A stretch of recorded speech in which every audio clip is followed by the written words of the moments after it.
Welcome to Boundless Love podcast. Here it's all about next level approach to love, relationships, and sex.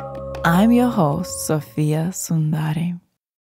Welcome, beautiful listeners. This is episode number 10 of Boundless Love podcast, and this is one of those Ask Sofia episodes where I'm really happy to take this opportunity to respond to some of your burning questions.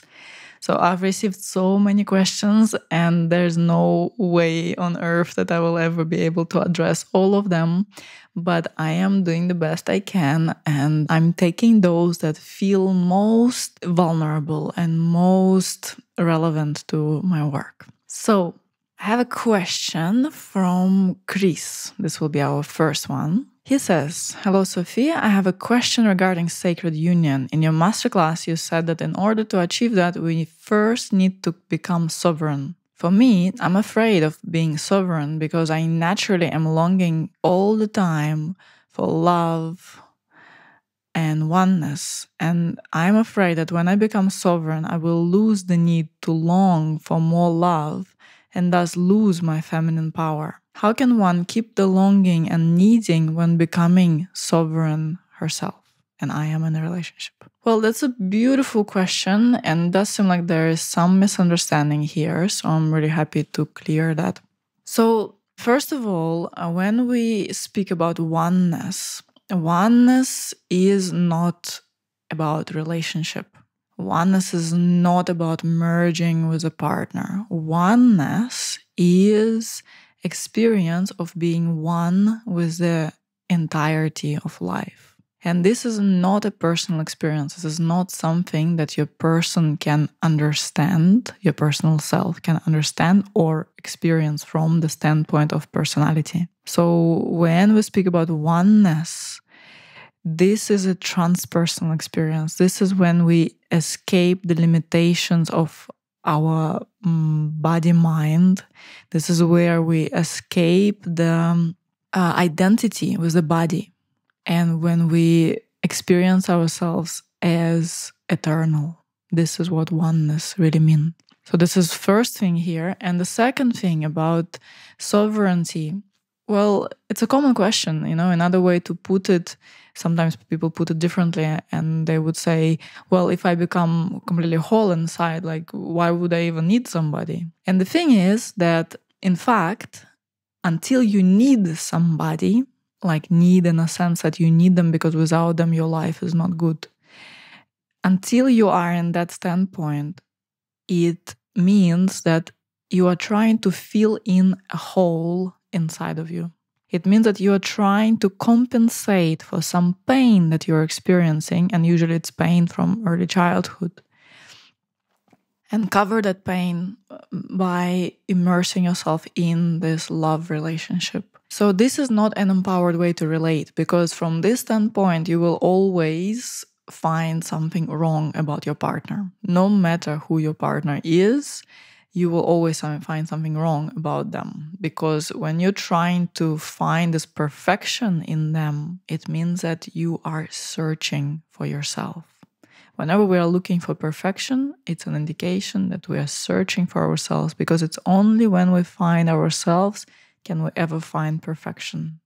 So now, when you come to this place of finding yourself or sovereignty, when you come to this place of balance within yourself, when your inner masculine and feminine energy is balanced, when you really feel independent, when you really feel that you don't need others to fill in your holes, and the holes is something that we all have, but you can come to the place of knowing that no one can fill those holes for you.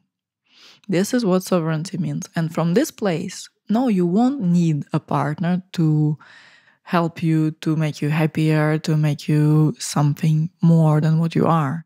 But you may desire a partner. And you will desire a partner from a place of power, from a place of self-responsibility, from a place of choice, from a place of saying, I am fine by myself, but I am here for something extraordinary. I'm here to experience all that this life has to offer me. And being in a relationship and desiring a relationship and desiring to be met by another human being, I am taking this opportunity to experience life fully. See, it's a very different energy from needing and how will I even need a relationship if I'm so complete within myself, to desiring, because knowing that when we are together, this is when we are become so much more powerful. When we are together, we are bigger than the sum of our parts. Okay, next question from Colin. How do you address the fact that men and women have varying proportions of masculinity and femininity inherently in them? For example, due to testosterone exposure in the womb, I feel I am quite balanced in my masculinity and femininity. My masculinity take the form of my intellectually probing nature seeking truth, but I don't have many traditional masculine traits. So the thing is that when we are incarnated into a man's or a woman's body, we do have men's and women's hormones. So the masculine hormone, mostly the testosterone, and the feminine hormones, mostly the estrogen. And perhaps you meant the estrogen production in the womb. So these are inherently masculine and feminine hormones, and they are responsible for masculine and feminine characteristics. In, on the very basic level, just the growth of hair and how the muscles are and how just the body is built. Yeah, all of this is due to our hormones, and growth of breasts is also due to the estrogen, due to the feminine hormone. So this hormonal difference is definitely impacting us. And then still through life, we may adopt certain qualities which are more of a masculine nature, more of a feminine nature. And then many women find themselves being in a very masculine state, where we just focus so much on working, on achieving, on not feeling, on going forward. And then sometimes we also see men going so deep into the feminine energy and being more like in the flow and with spontaneity and becoming very sensitive. So none of it is wrong, and it's not wrong for a woman to be fully in her productive self. And it's also not wrong for a man to feel deeply and to be in that state of change and flow. But the question is, what we want to empower in ourselves? What do we want to thrive in? Where do we feel we are thriving in? Yeah. And then according to that, we can decide. Yeah, because we are conscious beings and we can make choices in life which are completely not how nature programmed us. It's not inbuilt by nature. Yeah, we can see in the world now people are making choices that have nothing to do with gender, going beyond the gender. So that shows us that yes, we have the power of consciousness to choose that. But the question is, where are you the happiest? And then you can find that your own balance. It doesn't have to be 50-50 balance.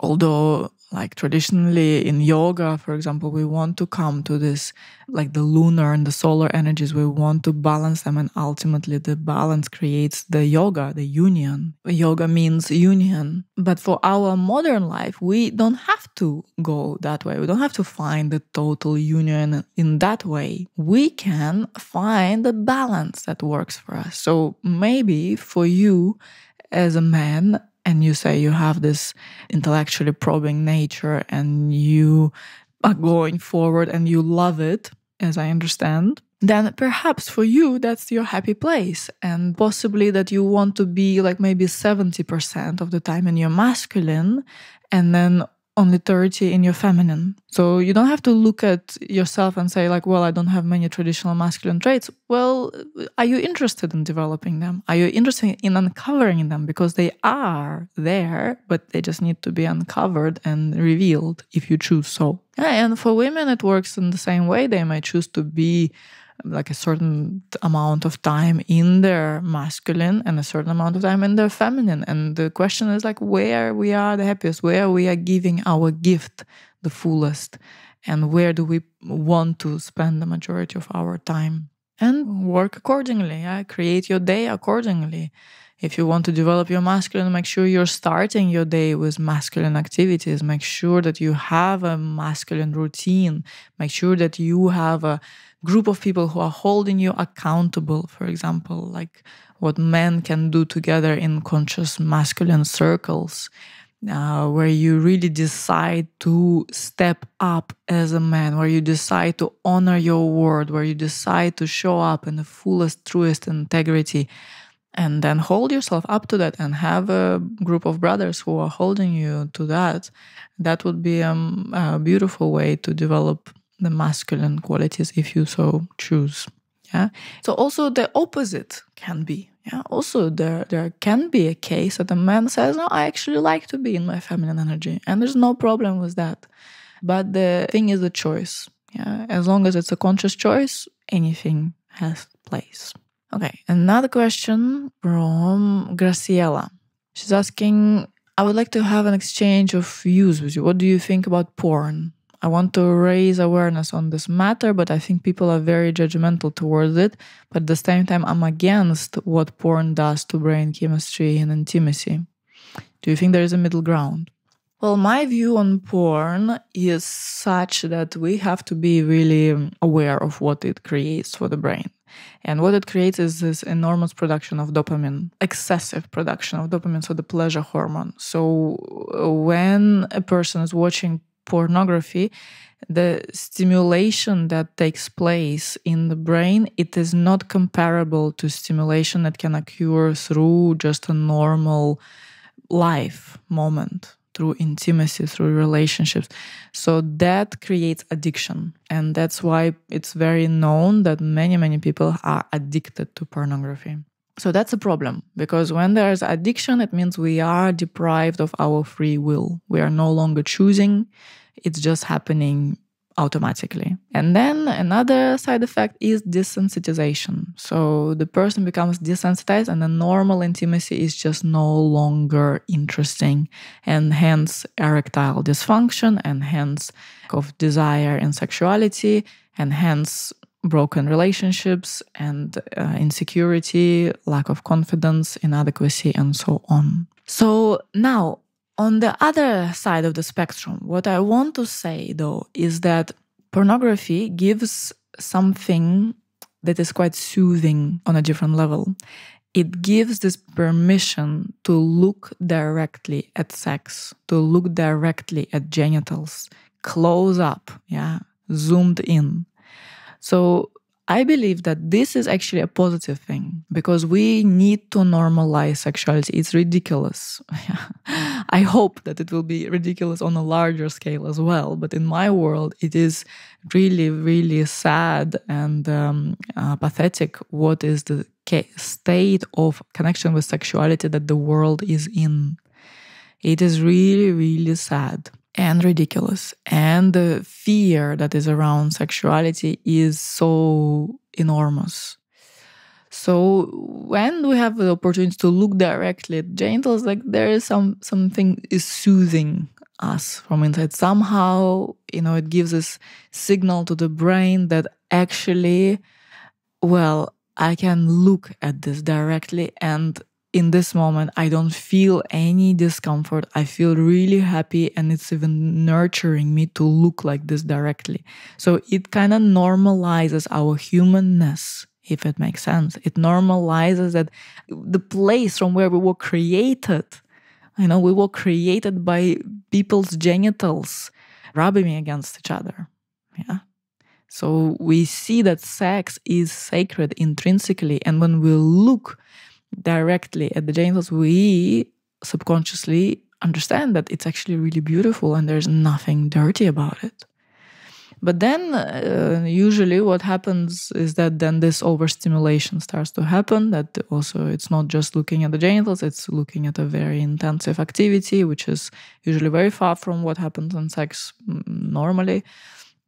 So then this overstimulation takes place, the dopamine production gets over the roof, and all the positive effects are gone. So that's my view on it, and I feel like it can have place. And there's also conscious pornography created, so it can be a part of a play for someone, but punctually and very consciously and very rarely that can have place. But if it becomes something that is the only turn on, then there's a deeper issue that needs to be addressed. Question from Beto. Beto, tu passaportes.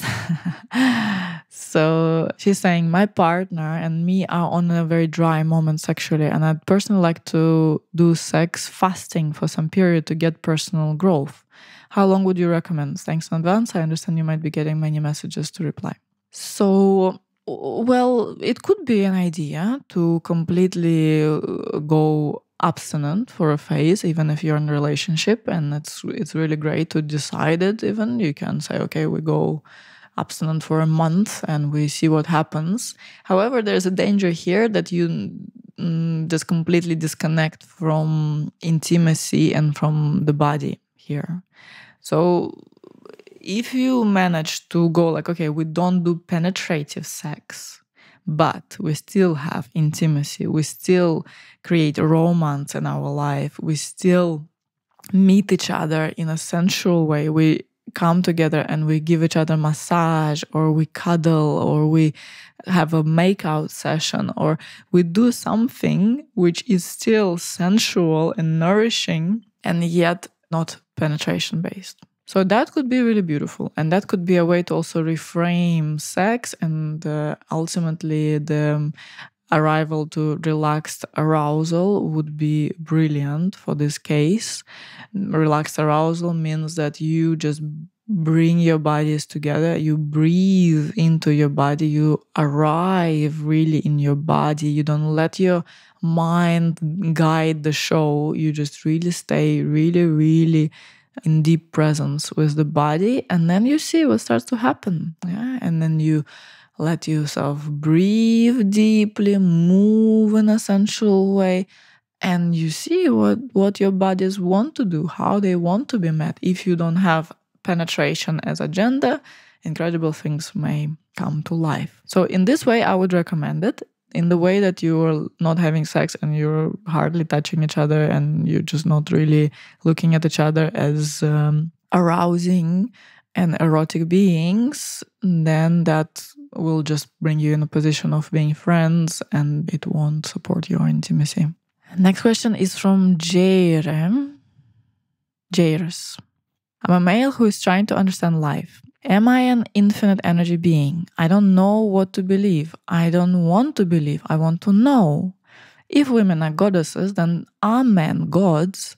If so, then why don't men get recognized as that? Well, it's beautiful that you want to understand life.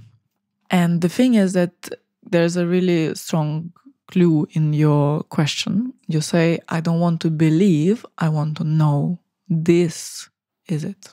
This is it. So that's my advice for every single person. Don't believe anything. You can read people's perspectives. You can absorb transformational education. But if you just believe it and yet you don't know it, you don't embody it, in other words, it's all just talk. It's all just mental concepts. So even what you're saying now, am I an infinite energy being? What does it mean for you? These are right words. Yeah, there's nothing wrong with those words, infinite energy being. But what does it mean to you? Are you experiencing this? So that's the big question. How do you experience yourself? Yourself. What does it mean? Like, sit with this. Myself, self, me. Who am I? This is a beautiful question to just be with, to sit with, and let that question open doors in you. Let that question guide you deep inside. And then you will know who you are. You will experience it, and no one's words will replace it. It will be your own understanding and your own experience. You can listen to my episode, Boundless Love and Me, where I share my experience with that. Maybe that will support your search. And then another part of your question is, if women are goddesses, then are men gods then?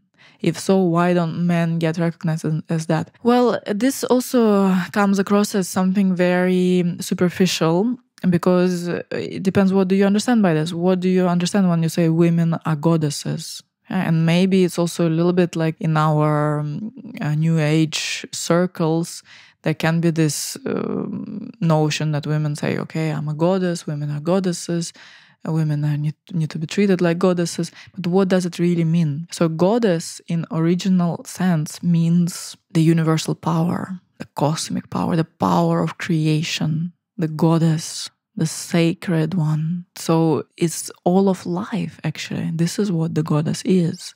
And then everything is a goddess. If we really have the eyes to see the purity, to recognize inherent purity of life, then we can recognize everything as divine, women and men in exactly the same way. I am so sorry that there is such a big confusion, especially for men in these days, because what happened is that I believe, like perhaps with the feminist movement, that's where it started, and the whole kind of movement of feminine empowerment, at some point something went terribly wrong there, because there became as if it's us against them, as if all men are bad and all women are good. I don't know, like this is just really wrong. I don't know how that could have happened. But it's a massive, massive misunderstanding, massive confusion in that. So far away from purity, so far away from true, real understanding of life. So everyone is divine in their essence, but it's not enough to hear these words. We need to experience that. That's what my work is dedicated. That's what a true, authentic spiritual path is about. It teaches you to recognize sacredness of life. Recognize means not only imagine or understand, but recognize. And then we see that no one is worse than the other. No one is more sacred than the other. There's no such thing. What matters is a recognition of our sacredness, and also at the same time this choice to grow as a human. If we don't grow as a human, all spiritual work also doesn't make any sense. It becomes just blah blah. It becomes then this blaming, shaming. And once we are blaming and shaming and saying that we are better than the others, where are the good ones, all of this means that this spiritual stuff is just stuff. It's just concepts. Until we also grow personally, until we embody the qualities of kindness, of compassion, of maturity, of understanding, of love, of acceptance, until we have this, everything else is just fluff. And when we develop kindness, we're not gonna say that women are special, men are not special, or men are special and women are all bitches. No, nothing like that. So, in the essence, everything is divine. It's our job to discover that. And don't just believe what you hear. Go ahead. Go on the path of discovery. Go to environments. Go to containers that support this discovery. Feel the purity of people who are inviting you into this work. Go there where you trust. Go there where you feel a resonance, a recognition, and that will support you tremendously. Another question from Jake. Hi, my friend. I just saw your Masculine Confidence Masterclass and it was extremely beneficial. After reading this post, however, I think my problems are from a wound in my feminine. I have abundant earth-shattering confidence when single. But the second I enter a relationship, I begin relieving old trauma and focusing 100% of my attention on what could go wrong. Thus, I attracted. I appreciate you, and if you could give me any form of direction, I would appreciate it, as I don't normally trust spiritual teachers, but your masterclass hit home. Anyway, thank you regardless whether you reply or not. You're awesome and a force for good in the world. Thank you for all the kind words. And I hear you that you feel very confident when you're alone, but then when you enter into a relationship, then old trauma comes up, and then you're focusing on all the things that could go wrong. So this tells us that you have a predominantly anxious attachment style. So attachment styles is definitely something I recommend you to look into.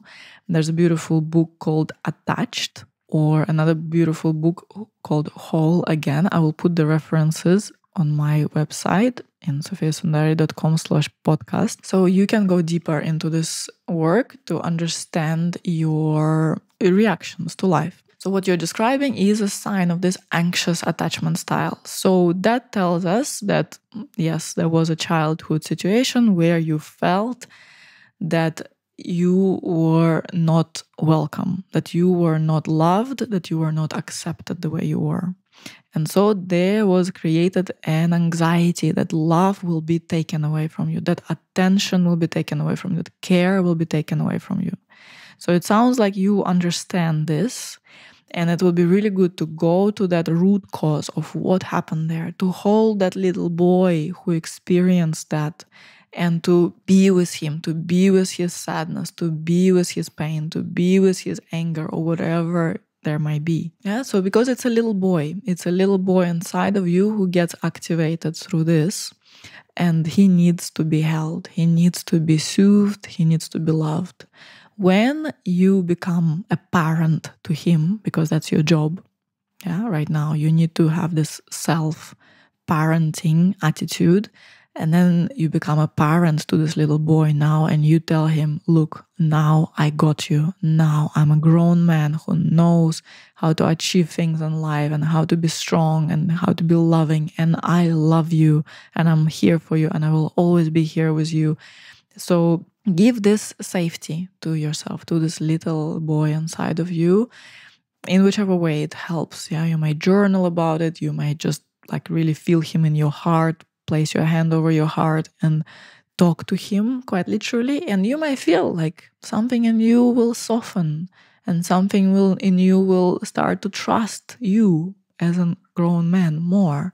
And then when you are with a woman, or when you are in a relationship, when you notice that this comes up, then, the moment she does something, or she looks somewhere, or she says something that triggers that wound, and immediately you notice yourself getting scared, or getting worried, or getting angry, whatever response is there, you notice when it happens, and then you slow down. Whatever you're doing, you just say, okay, I need a moment. Then you take a breath, you connect with the little boy inside, you tell him that everything is fine, that you are safe, that you got him, and then you move on. So that would be the healing. Then if your relationship is really deep and intimate, then you can also share about this with the woman, and she can also support you with that. So you can say, look, when this anxiety comes up for me, it's not about you, it's just my stuff, but I want to be able to voice it and to be heard in that. And then maybe there is a need also that comes up. Yeah, maybe you say, okay, I have a need to just be by myself for a few moments, and I'll come back to you and we can continue what we're doing. Or you can say, look, I actually would like to receive this reassurance from you. Yeah, that also can be, if it's a really close, intimate relationship, you can also say, actually, I need to have this reassurance. I need to hear from you once a day to make sure that we are really on the same page, that we really are together in it, that we just have a clarity in relationship. Yeah? And then the next thing that you can also do is just create this clarity in relationship. And I'm sure that whoever you are in relationship with, or will ever enter in relationship with, they will appreciate it so much. And that's actually a masculine quality, where you can say, look, I feel we are going deeper, and I know it's getting more intimate, and I know things might start coming up, and I have those kind of tendencies. You might have your own kind of tendencies. So let's now agree that we are in this closed container, that we are not dating other people, that we are really committed to each other, that we really agree that if something goes wrong, we communicate with each other openly. And we take this time. We can even give it like, okay, let's take now like 3 months. We are totally dedicated to this relationship. After the 3 months, we will talk again and assess and see where we are going. So that's a masculine way to hold space for your own vulnerability. So that would be a beautiful thing for you to try. Next question from Zach. Can sex be dangerous if the woman starts to lose feeling in the parts of her body while she gets penetrated? She told me the feeling was moving towards the heart and started in the hands and arms. Well, actually, this is a really beautiful experience. It means that perhaps you were going into very deep penetration and you were perhaps touching her cervix, which is a really deep part inside of her vagina. And this part is connected directly to the heart. So when she starts to feel this numbness in the hands and arms, even sometimes the hands can go into like claws. They can really tighten and start looking like claws. It can actually happen. And that's usually a sign that the heart is opening, that there has been perhaps something heavy in her heart that she hasn't been allowing fully. And now in sex, this is being healed and released. So it's not dangerous, but it's important that you stay really present and really calm inside of you, no matter what's happening for her or for you. And that will result in a beautiful, beautiful opening and a profound intimacy. So next question is from Kayla. Hi, just started following you. Glad I found someone like you. Will be taking your masterclasses. Would like to know if you have any advice. I just turned 30. My husband stopped being interested in sex with me for almost 2 years. I know he's not cheating, but I've tried communicating and doing different things to get things back on track. But finally, I realized I can't fix it alone. Do you have any tips or advice? Also, I think I'm in the same boat.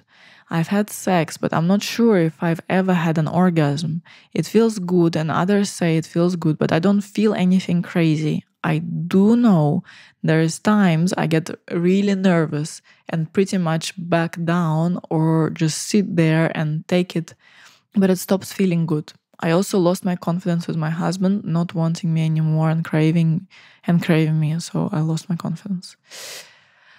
Well, here, the thing is that usually men lose their drive for 2 reasons. One reason is that they get just so immersed in work, so focused on their purpose, so just sharp in their direction, so they completely disconnect from their heart and their feelings and their sensuality. So he literally dries out.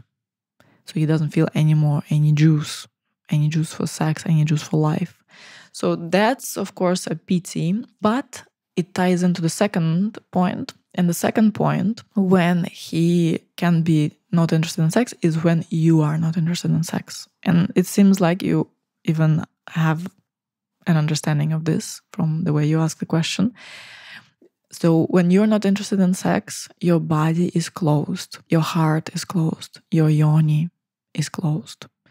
And he, if he is really connected to you, he will feel it. And he also want you. He want to go into sexuality with you because you're not inviting him. And really, it is up to women to be in that openness, to be in that warmth, in that radiance, because this warmth, this radiance is what is inviting the man and inviting the depth of intimacy. So I understand that you feel that you lose your confidence because he is not initiating sex anymore, but don't let your confidence be based on that. Find your confidence within. Find your confidence that is not connected to anyone or anything external. And do the work on opening yourself up. So it's beautiful that you want to take my masterclasses, the work that we do in Activated Woman online course or in Come My Love online course, which is currently running. This is the work that would open you up again and activate you from inside and open you up to orgasms and to your radiance, and also welcome the man into your space, but also welcome him into his heart. So even if it was number one, that's number one is the reason when you go into your heart, into your juiciness, you're also making it safe for him to go there. Next question is from Claire. She's referring to my post I made.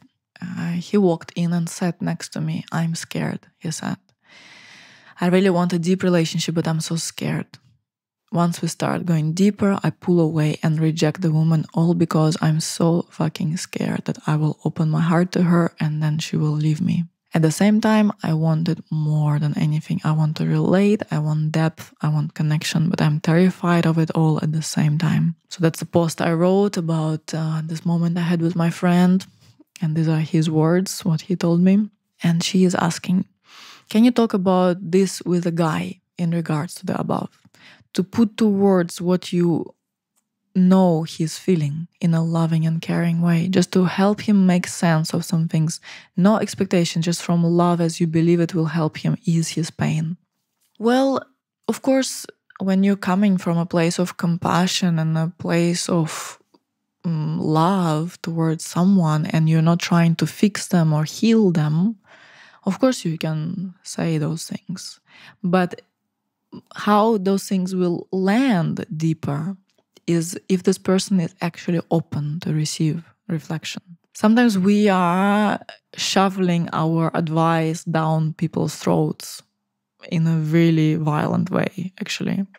Sometimes you just say one thing and then you get advice immediately, but it's not often that we need advice. What we really need is discover those things ourselves. So your best service to this person would be to invite them into a space where they discover it themselves. So in that way, the best would be to ask questions.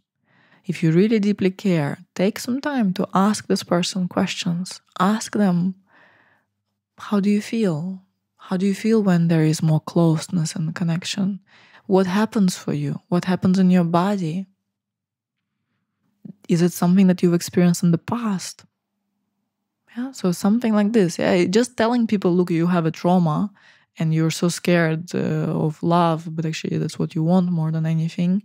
Sometimes people will be open to hear that if they really have a deep trust in you and your connection. But other times people will be in denial. They will say, no, this is not true. I don't know what you're talking about. And this will only put you further from them. And they might even start to feel judged by you. And denial is the symptom of trauma.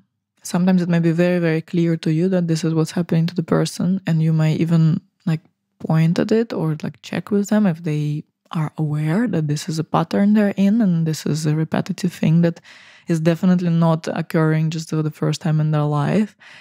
And they may say, no, I don't know what you're talking about. So it can be, and then you just need to know that, yeah, you cannot have any expectations, and it may be that you love this person dearly and you really want to be with them and you really want to open together with them. And the thing is, sometimes there's not much you can do. And it's not your job to be someone's therapist.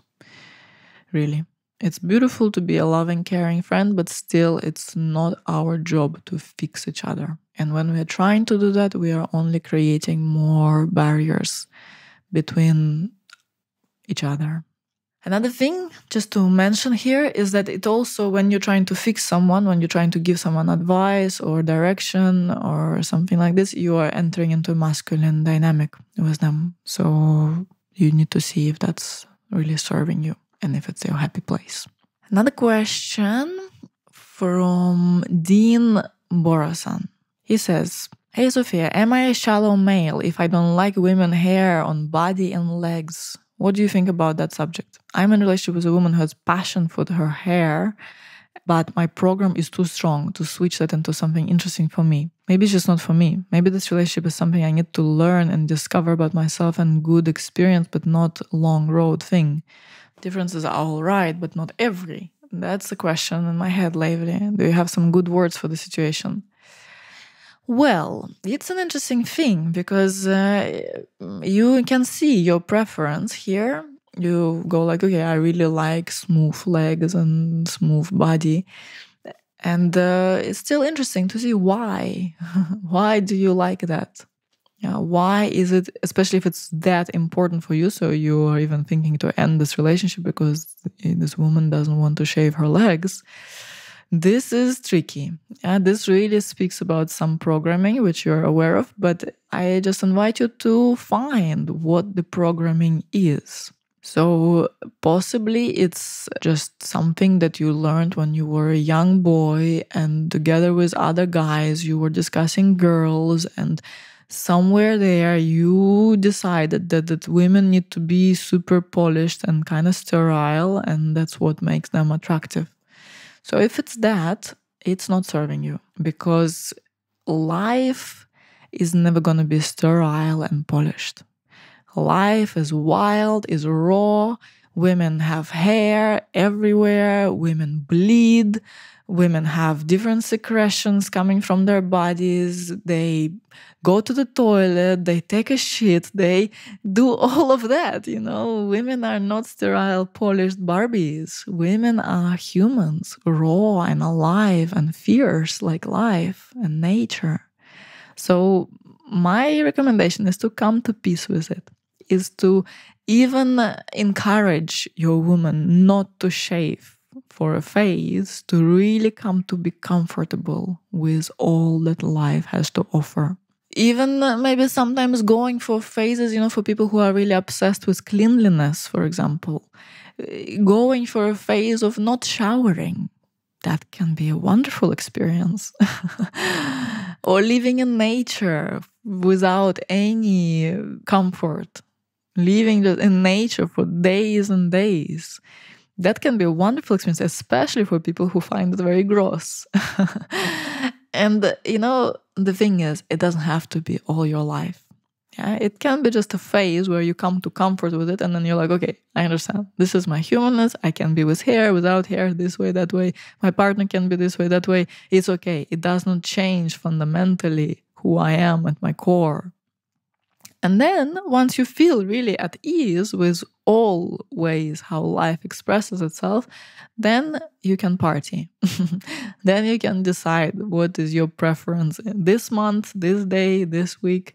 But the thing is, whenever you have something about humanness that is making you feel like it's gross, whenever you look at something human that makes you feel like, wow, yikes, it's really ugly. Maybe it's extra body weight, maybe it's a hair, maybe it's certain way how people age, or anything really. Whatever you find disgusting, it means that you are disgusted by something inside of you. And that's your job to discover what is that you find that is so disgusting inside of you. And the hair is just a little trigger, but this trigger is pointing in to you, not to anybody else. It's pointing to you. What are you disgusted in yourself? And don't break this relationship just because she's not shaving her hair. This is something you will regret about. If you go a bit deeper in yourself, maybe it will take some time, but at some point when you go deeper in yourself and you become more honest with yourself, you will look back and you'll be ashamed for breaking up with someone just because they have body hair. So hope that helps. Okay, another question from Ali. Hello, Sofia. How, in your opinion, giving birth to babies can make Dharmic relationships stronger and trigger its evolution? Well, giving birth is a profound experience. And being a parent, being parents together is a profound experience, because it really teaches you, like nothing else, unconditional love. Because there is this child with you, the birthing process itself. The pregnancy process already is a really big initiation, both for the woman and for the man or for the partner. It's profound what happens in that phase. To be with a pregnant woman, in the presence of a pregnant woman, is a big, big blessing. It's a very special experience, and it can come with lots of rawness and messiness and big changes and things, and then still staying through it and being anchored through it is a big initiation. Birth itself, wow, for sure, it's a portal. It's a huge portal to walk through in life. And then growing up a child, it's a big, big, big experience of love, of really unconditional love, of knowing that, yeah, sometimes you will have different phases, sometimes times when you are really anything but sexy, sometimes when you want to do certain things, but you have a child and you have to think about the child and adapt your life around that. And if you manage to stay conscious and awake through this experience, it's a huge, huge experience for going into Dharma.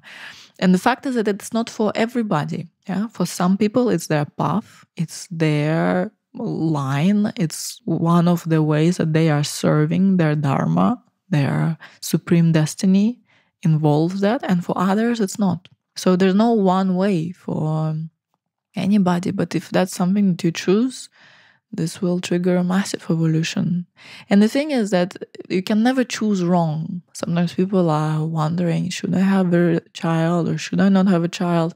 The thing is, it doesn't matter what you choose because your Dharma includes everything. Your Dharma includes all aspects of your life and your parenting and your sisterhood and your friendship and your relationship with your family and your business, everything. So there's no way to detour from your dharmic path, especially if you are firmly planted in it.